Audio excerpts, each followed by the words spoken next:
Que el Señor les bendiga. Es una bendición poder continuar con nuestra clase sobre la doctrina de la palabra de Dios. Hoy vamos a continuar mirando la revelación especial, que es donde nos quedamos.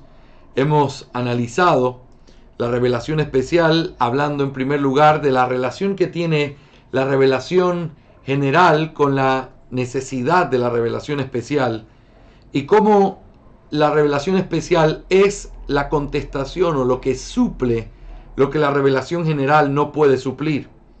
En segundo lugar, vimos lo que tiene que ver con los tiempos y las formas. El texto bíblico y también nuestra confesión de fe recoge la idea de que Dios habló en distintas épocas y de diversas maneras. Cuando hablamos de distintas épocas, invertimos el tiempo en nuestra clase anterior mirando los tiempos de la revelación especial y vimos que la revelación especial fue siempre en aumento y que nunca fue de una vez por todas, sino que era algo progresivo. Pero también vimos que cuando hablamos de las formas distintas, invertimos tiempo mirando las tres formas en las que podemos agrupar todas las maneras en las que Dios habló.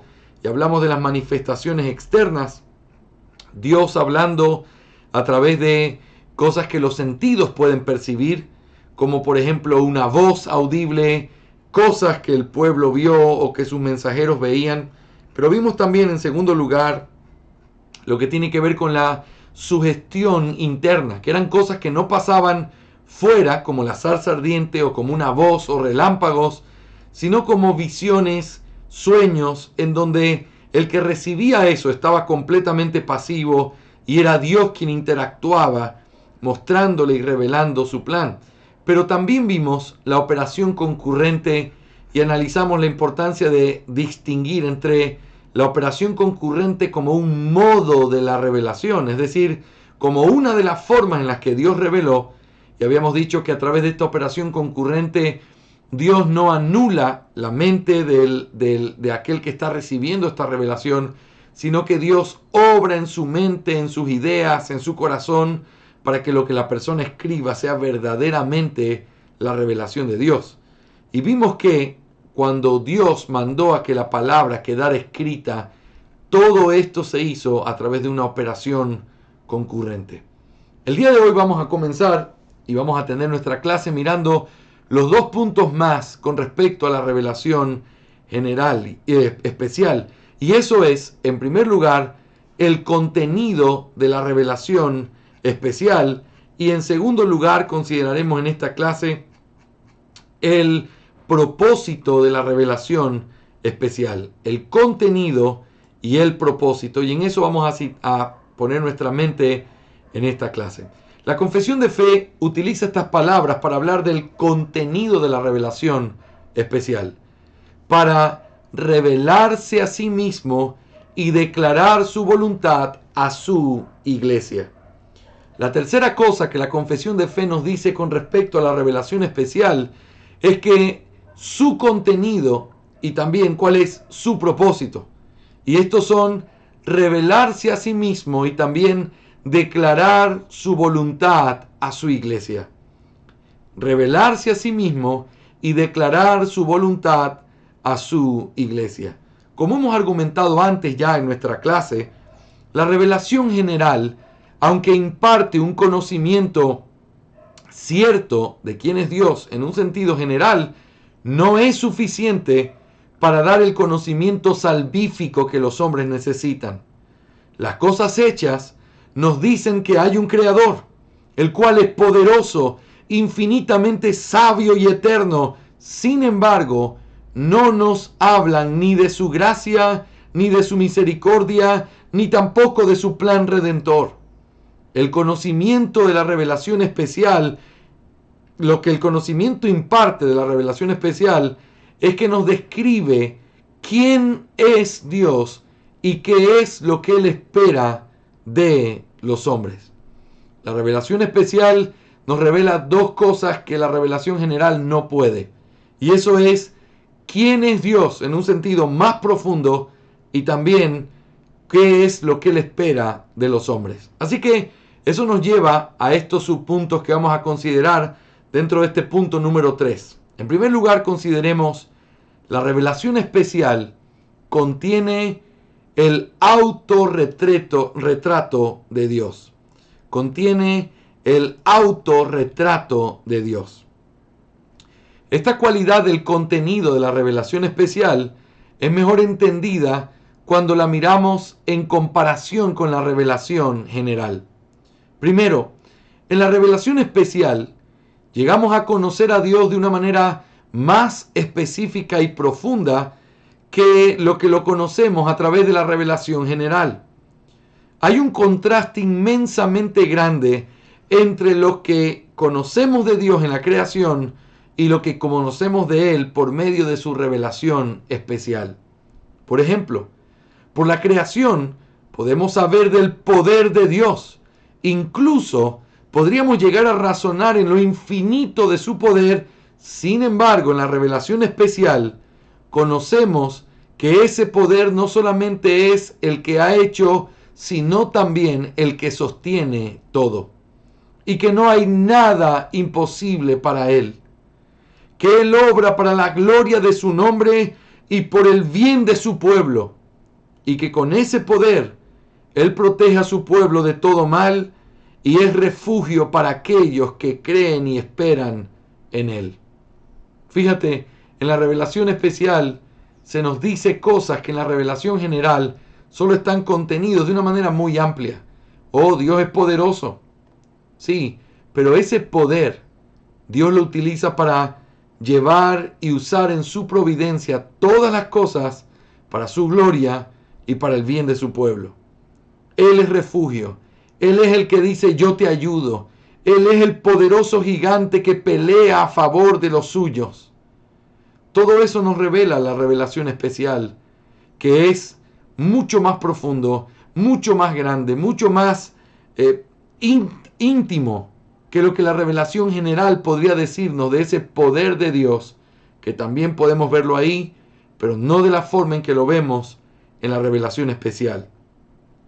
La segunda cosa que podríamos decir es que en la revelación especial conocemos a Dios por medio del testimonio mismo de Dios, a diferencia de la revelación general, donde conocemos a Dios en base a nuestro propio testimonio de Él. Esto es precioso. Mira, déjame ilustrarlo antes de poder leer lo que tenemos en nuestro apunte. Hay historias o biografías que hombres han escrito de otras personas. Pero qué interesante es cuando hay una autobiografía. Porque en la autobiografía tú estás conociendo cosas de quien estás leyendo que no simplemente las ve alguien externamente, que podría ser un poco equivocado a veces o un poco exagerado, pero quien te lo dice es realmente la persona que es. A veces no me gustan ciertos autores de la historia de la iglesia porque me parece que su visión ecuménica hace de las figuras como Lutero, lo convierte en un hombre rudo, sin modales, completamente grosero. Y nos olvidamos de todas las virtudes y todo el aprendizaje y la educación que tuvo Lutero. Y entonces, cuando alguien te cuenta de otra persona, tú estás sujeto a lo que él piensa de esa persona. Pero cuando es la misma persona la que te lo cuenta, entonces estamos frente a un autorretrato. Es lo mismo que pasa cuando comparas la revelación especial de la revelación general. La revelación general es lo que está testificándose y los hombres ven y lo perciben. Pero la revelación especial es Dios diciéndote cómo son las cosas. El método que aplicamos al obtener nuestro conocimiento de Dios por medio de la creación es la observación. En este método hay mucho de subjetividad, pues el resultado de nuestro análisis siempre viene entretejido por nuestras percepciones personales. Sin embargo, cuando conocemos a Dios por medio de la revelación especial, nuestro conocimiento es objetivo, pues Dios mismo nos dice cómo es Él. No tiene que ver con pensamientos personales o conveniencias o debido a nuestros intereses, sino que directamente fluye de quién es Dios. El doctor R.C. Sproul lo ilustra maravillosamente de esta forma. aunque se puede aprender mucho por medio de un estudio de la naturaleza, es la revelación de Él mismo en las Escrituras la más completa y valiosa para nosotros. Existe una analogía entre cómo llegamos a conocer a las personas en este mundo y cómo nos relacionamos con Dios. Si queremos saber algo acerca de una persona, hay muchas maneras de conseguirlo. Podríamos escribir a agencias oficiales indagando si tiene alguna ficha suya, es decir, si hay algún récord policial, si tiene alguna deuda, si es dueño de alguna cosa. Podríamos solicitar una copia de sus calificaciones en la escuela o en la universidad. Con estos documentos podríamos describir su biografía básica, su registro médico, sus logros académicos y atléticos. Luego, podríamos entrevistar a sus amigos para obtener una evaluación un poco más personal. Pero todos estos métodos son indirectos y muchas de las cualidades intangibles de la persona quedarán fuera de nuestro escrutinio. Todos estos métodos no son más que fuentes secundarias de información si deseamos obtener un conocimiento más exacto del individuo. Necesitamos conocerlo personalmente, observar su aspecto exterior, ver cómo se desenvuelve, qué modos emplea. Hasta quizás podríamos colegir cómo siente, cómo piensa, lo que valora, lo que le disgusta. Pero si deseamos llegar a conocerlo íntimamente, tendremos que entrar en algún tipo de comunicación verbal con él. Nadie puede expresar con mayor claridad o exactitud lo que cree, siente o piensa que la persona misma. A menos que el sujeto en cuestión escoja revelar estas cosas verbalmente, nuestro conocimiento estará limitado a la adivinación y a la especulación. Solo las palabras nos iluminarán.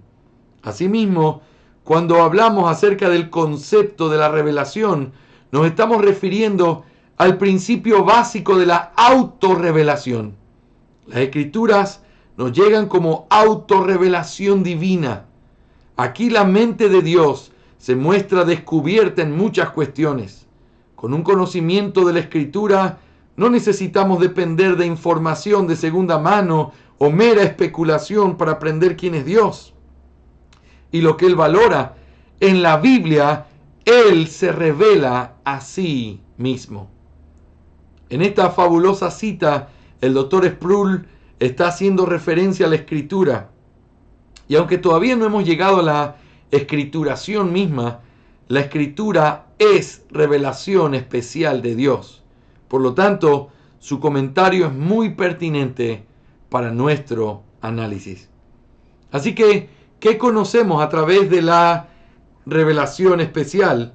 A diferencia de la revelación general, conocemos quién es Dios. A ver, un momentito, pastor, pero la Biblia dice que nosotros podemos conocer a Dios a través de la naturaleza.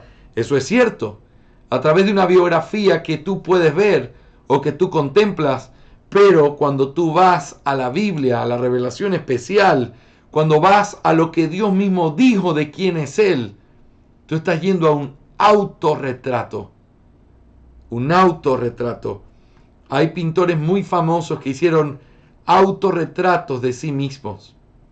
Y esos autorretratos, aunque pudieran tener ciertos detalles, siempre nos revelan cosas que el actor o ese pintor es, que no lo puede reflejar simplemente si alguien más lo pintara. Dios se autorrevela en la Escritura. Pero hay una segunda cosa que, así como la palabra, también nuestra confesión recoge. ¿Y qué es eso? Bueno, la revelación especial también no solamente nos dice quién es Dios o contiene la autorrevelación de Dios, sino que contiene también la voluntad de Dios para su pueblo. La revelación especial contiene la voluntad de Dios para su pueblo. La revelación especial fue dada por Dios como una revelación de su voluntad. Al igual que ciertos rasgos de su carácter, si Dios no nos hubiera revelado su voluntad, es decir, el cumplimiento de sus deseos a través de un plan, hubiera sido imposible descubrirlo por nosotros mismos. No era cuestión de tiempo o de esfuerzo. Hubiera sido imposible saber lo que Dios piensa si Él no lo hubiera dicho. Lo que Dios ha revelado está vinculado íntima y fundamentalmente con el plan de redención. Este plan glorioso tiene su fundamento en dos propósitos admirables que Dios ha querido revelar. Por un lado, lo que Dios nos mostró es cómo el Dios santo y recto puede perdonar a pecadores culpables y al mismo tiempo seguir conservando su justicia perfecta, es decir, la salvación de su pueblo. Por otro lado, como Dios no solo salva pecadores a través de su Hijo, sino como los lleva de un estado de impiedad e imperfección a un estado de santidad y pureza, conformándolos a la imagen de su Hijo por medio de la obra del Espíritu Santo. Es decir, también en la revelación especial se nos revela la santificación de su pueblo. Así que lo que la revelación especial nos manifiesta es la voluntad de Dios para su pueblo, la cual consiste en primer lugar en cómo Dios salva a los pecadores y en segundo lugar cómo Dios santifica a su iglesia. Considerando esto que acabamos de decir, quisiera especificar dos conceptos importantes con respecto al contenido de la revelación especial. En primer lugar, el contenido de la revelación especial consiste en la revelación progresiva del plan redentor. Según lo que Dios mismo nos reveló, su plan de redención fue trazado desde antes de la fundación del mundo. Efesios 1:4, Primera de Pedro 1:20, todo eso nos revela este plan. A lo largo de la historia bíblica, encontramos un progreso que va en aumento hasta llegar a su consumación en el nuevo pacto con su mediador, Cristo Jesús. Después de la caída del hombre en Edén, en medio de la maldición a la serpiente, Dios manifiesta su gracia al prometer un descendiente de la mujer que haría lo que el Adán primero fracasó en hacer.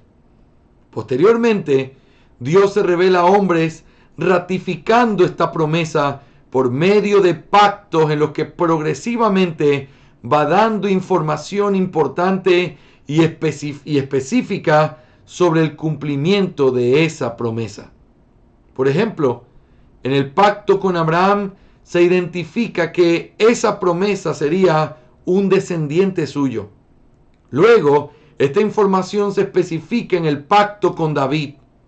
Luego, se identifica la tribu y la familia directa de donde vendría. Y finalmente, la revelación especial es manifestada en su máxima expresión, en Cristo Jesús, el Hijo de la promesa. Dios certifica a su Hijo como el Mesías por medio del cumplimiento de todas las profecías, las obras milagrosas que acompañaron su ministerio y su revelación por medio de una voz audible diciendo que Él era su Hijo amado en quien se complacía. Mis hermanos, ¿qué revela la revelación especial? En primer lugar, revela el autorretrato de Dios. Tú puedes conocer a Dios y yo lo puedo conocer tal como Él es y se ha revelado. Pero en segundo lugar, también revela la voluntad de Dios para su pueblo. ¿Y cuál es esa voluntad? En primer lugar, hemos dicho, es la salvación.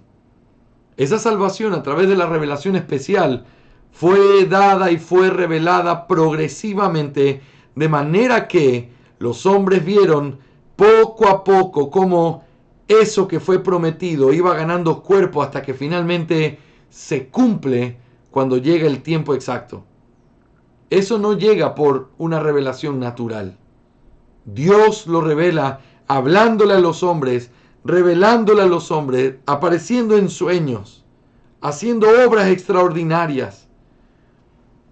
El plan de redención es dado y mostrado a este pueblo de Dios.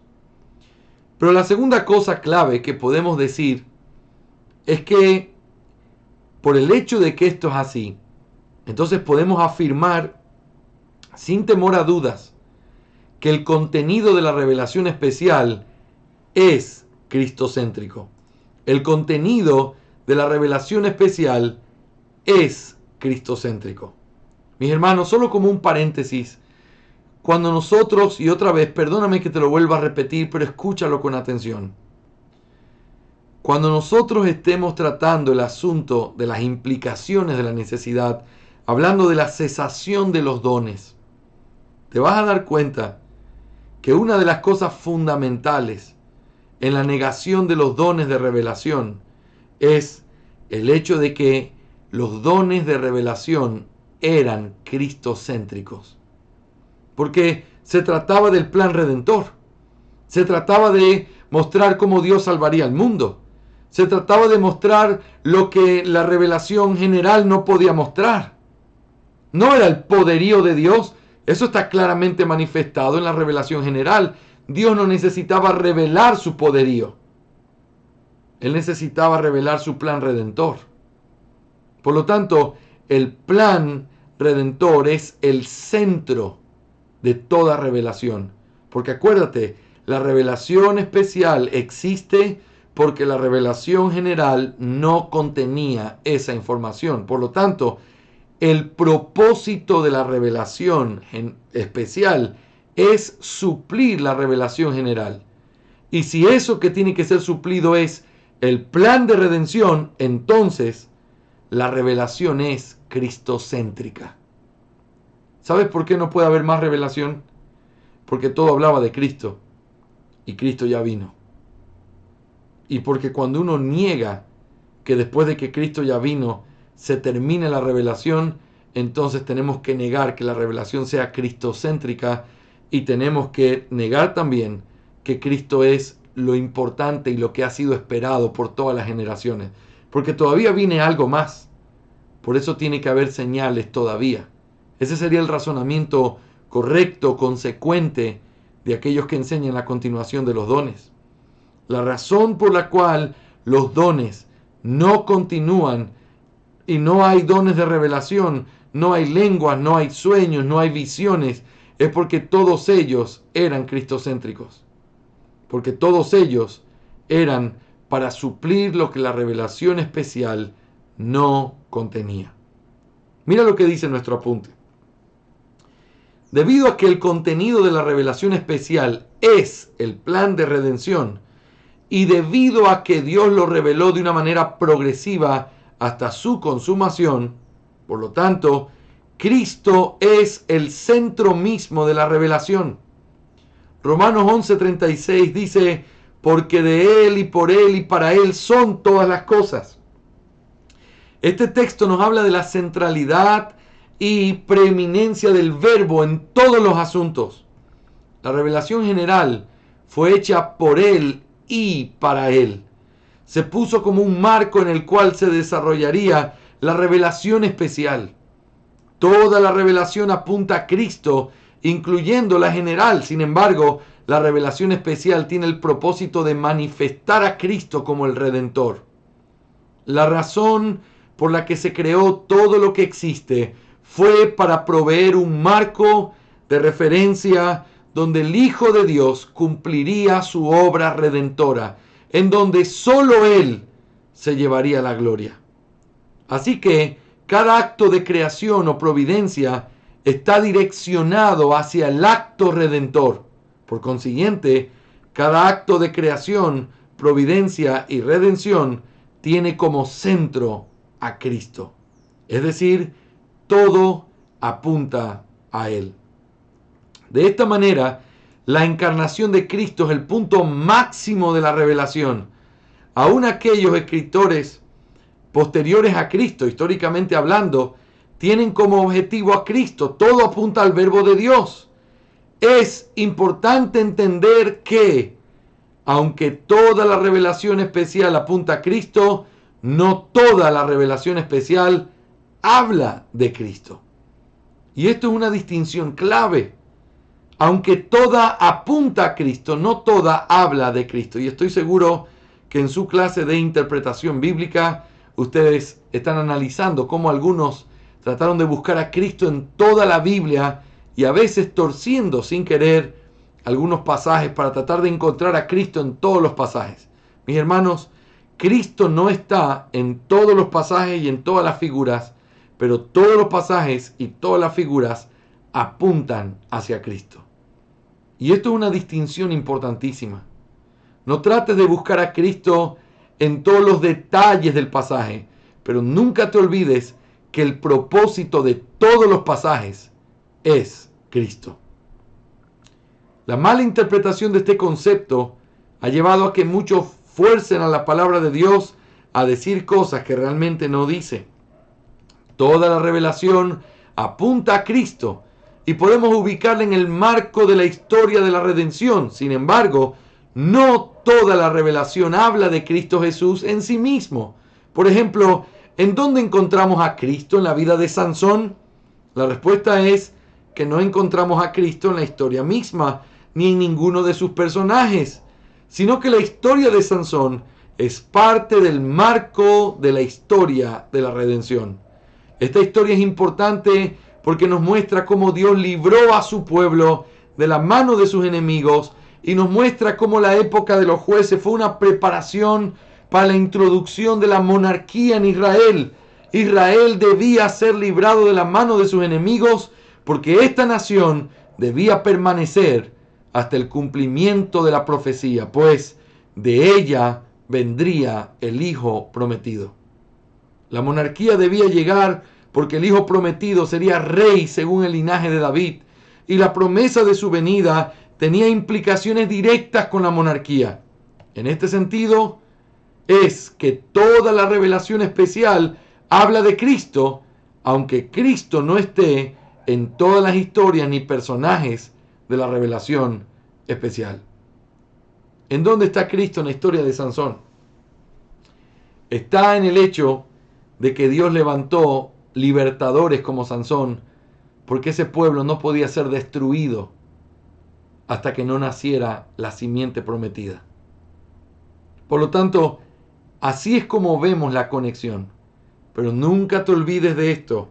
El plan central de la revelación especial, su contenido central es Cristo-céntrico. Eso me lleva a nuestro último punto en esta clase. Y eso es el propósito de la revelación especial. Hemos visto su contenido. ¿Cuál es su contenido? Dos cosas. El autorretrato de Dios y la voluntad de Dios para su pueblo. El autorretrato de Dios es Dios contándonos en sus propias palabras quién es Él. Y lo que Dios ha mandado de los hombres es lo segundo que encontramos en esta revelación especial. ¿Qué es lo que Dios demanda de los hombres? Dos cosas: salvación y santificación. Y esas dos cosas Dios las reveló en esta revelación especial.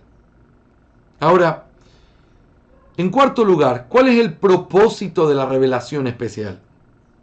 ¿Cuál es el propósito de la revelación especial? Finalmente encontramos el propósito de la revelación especial. Aunque la confesión no menciona directamente su propósito, es decir, el propósito de esta revelación especial, este es evidente cuando analizamos el sentido en que la revelación general es insuficiente. La revelación general es insuficiente para dar el conocimiento salvífico que los hombres requieren. Por lo tanto, la revelación especial tiene el propósito de darle a los hombres ese conocimiento, es decir, aquel que es necesario para la salvación. Su propósito es salvar a los pecadores y enseñarles la voluntad de Dios.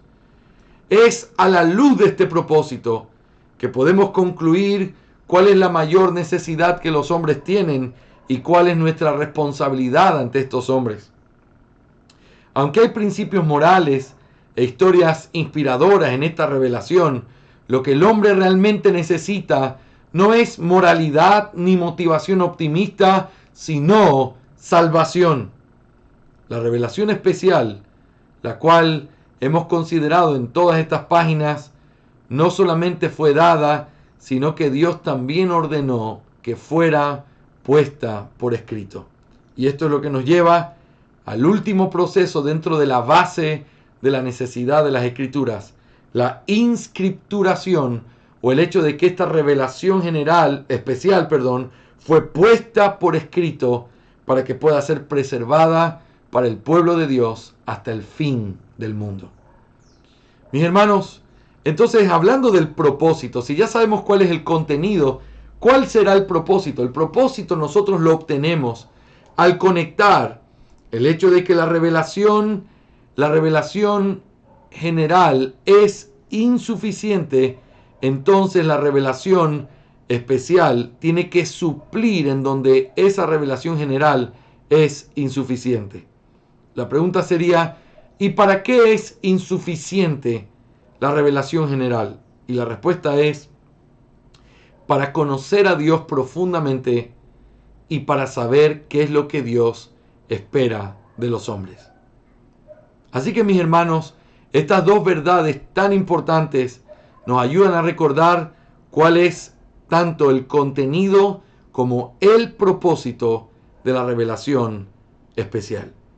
Y con esto vamos a terminar nuestra clase aquí para que a partir de la próxima podamos analizar la escripturación, o el hecho de que la escritura fue puesta por escrito para poder preservarla, para que los hombres pudiéramos tenerla y para que pueda predicarse sin tardanza lo que Dios ha dicho en su palabra.